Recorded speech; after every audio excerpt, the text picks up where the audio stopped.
Hi friends, இன்றைக்கி நம்ம சேனலில் தமிழ் புத்தாண்டு மாங்காய் பச்சடி தான் செய்ய போகிறோம். அது வந்து நான் வந்து இதில் வந்து ஒரு பொருள் சேர்த்து நான் மாங்காய் பச்சடி செஞ்சுருக்கிறேன். நல்லா க்ரீமியாக நல்லா இருக்குது. இது வந்து எப்படி செய்யுது அப்படின்ட்டு வாங்க வீடியோக்குள்ளே போய் பார்க்கலாம். அந்த ஒரு பொருள் என்னன்ட்டு நீங்கள் வீடியோவை பாருங்கள், தெரிஞ்சுக்கலாம். ஈஸி தான், ரொம்ப சிம்பிளான ரெசிபி தான் இது. இது வந்து எல்லோரும் விரும்பி சாப்பிட்ற மாதிரி ஆனால் ஒரு டிஷ் தான் மாங்காய் பச்சடி. இது வந்து எப்படி செய்யுது அப்படின்ட்டு வாங்க வீடியோக்குள்ளே போய் பார்க்கலாம்.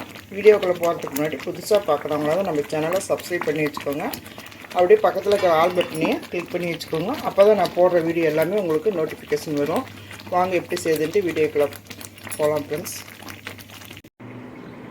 நான் வந்து ஒரு மூணு மாங்காய் கிளிமுக்கு மாங்காய் எடுத்துருக்கிறேன்.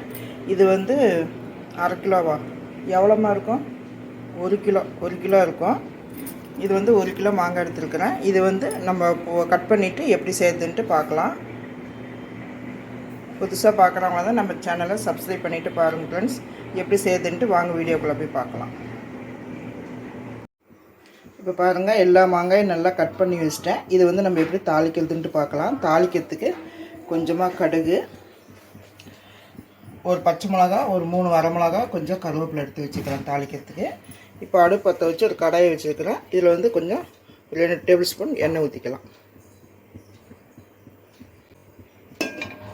எண்ணெய் காஞ்சதுக்கப்புறம் நம்ம கடுகு போட்டுக்கலாம். இப்போ எண்ணெய் காஞ்சிருச்சு. 1 ஸ்பூன் கடுகு போட்டுக்கலாம்.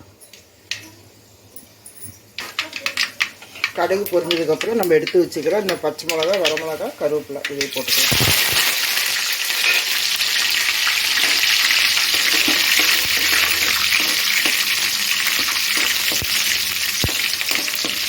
இது கூட நம்ம கட் பண்ணி வச்சுக்கிறோம் இந்த மாங்காய்.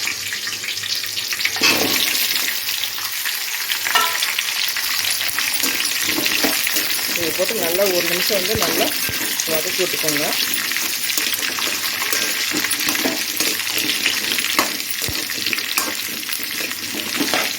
இப்போ கொஞ்சமாக இதுக்கு தேவையான அளவு உப்பு போட்டுக்கலாம்.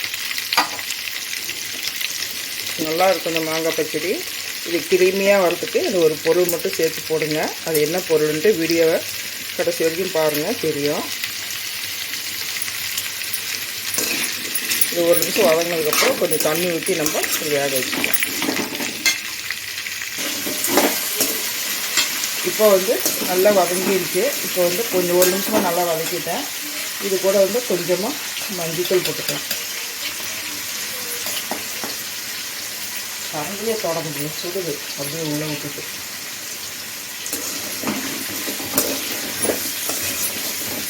உங்களுக்கு எவ்வளோ மாங்காய் வேணுமோ அந்த அளவுக்கு போட்டுக்கோங்க. இந்த மாங்காய் பச்சடிலாம் நல்லா சாப்பிடுவாங்க. அதனால் நான் வந்து 1 கிலோ மாங்காய் போட்டுருக்கேன். 1 கிலோ மாங்காயில் பாதி மாங்காயும் சாப்பிட்டாங்க. இவ்வளோதான் மிச்சம். இப்போ வந்து நம்ம கொஞ்சமாக தண்ணி, மாங்காய் வந்து சீக்கிரமாக வெந்துடும். இப்போ கொஞ்சமாக தண்ணி ஊற்றிட்டு நம்ம அது வேக வைக்கலாம்.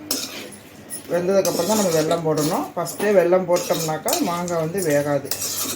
அவ்வளோதான். இது வந்து நல்லா வேகட்டும். இப்போ மாங்காய் வந்து நல்லா வெந்துடுச்சு. அப்புறம் நல்லா கலக்கலான்னு ஆயிடுச்சு. இப்போ இந்த ஸ்டேஜில் நம்ம வந்து நான் வந்து ஒரு 300 கிராம் வெல்லம் எடுத்து வச்சுக்கிறேன். குண்டு வெல்லம் தான். இது கூட ஒரு 100 கிராம் நாட்டு சர்க்கரை. இப்போ இதோட நீங்கள் நாட்டு சர்க்கரையும் சேர்த்து செய்யும்போது ரொம்ப நல்லா இருக்குது. இதை வந்து நம்ம இதோடு சேர்த்து நல்லா இது பண்ணிக்கலாம். கலந்து வெல்லம் கரையிற வரைக்கும் வேக வச்சுக்கலாம்.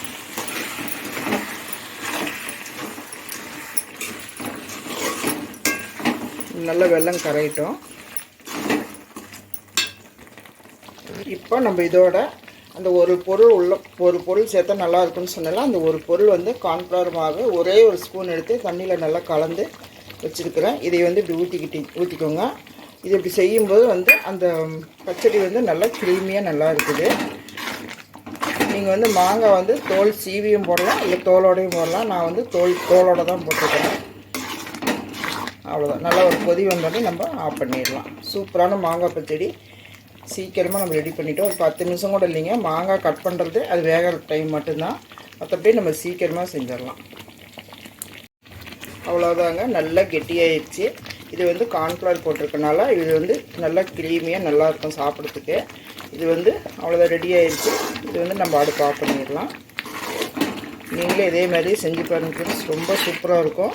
இது தயிர் சாதம், சாம்பார் சாதம், ரசம், தோசை கூட நம்ம தொட்டுக்கலாம். நமக்கு பிடிச்சிருந்தா சப்பாத்தி, தோசை, இட்லி இது கூட நம்ம இந்த மாதிரி கொஞ்சம் க்ரீமியாக இருக்கும்போது வச்சு நம்ம சாப்பிட்டோம்னா ரொம்ப சூப்பராக இருக்கும். இனிப்பு வந்து உங்களுக்கு தகுந்த மாதிரி நீங்கள் போட்டுக்கோங்க. நான் போட்டிருக்கிற இனிப்பு எல்லாமே எனக்கு கரெக்டாக இருக்குது. இது கூட நான் வந்து ஒரு பொருள் சேர்த்துருக்கேன், இந்த கார்ன்ஃப்ளவர் மாவு. ரொம்ப சூப்பராக ரொம்ப நல்லா இருக்குது. அவ்வளோதான், நம்ம அடுப்பு ஆஃப் பண்ணிடலாம்.